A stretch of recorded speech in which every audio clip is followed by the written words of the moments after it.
In the Gospel of Luke, chapter 24, verse 13 to 35, the disciples were walking to Emmaus, confused, tired, and losing hope. Yet Jesus quietly walked with them. Even when they did not recognize Him, their hearts were rekindled when He spoke and stayed with them. Ganyan din ang buhay ng ating mga kapulisan. Sa araw-araw na pagharap sa panganib, pagod at minsan ay may panghihina ng loob, tila mahaba at mabigat ang daan ng tungkulin.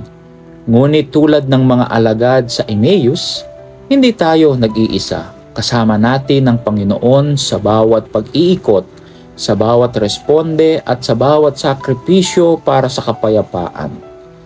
Naway dalangin natin na pagpalain ng ating mga kapulisan na sa bawat hakbang ng serbisyo, maramdaman nila ang presensya ng Diyos, maging inspirasyon sa iba at patuloy na magsilbing ilaw ng kaayusan at malasakit sa komunidad.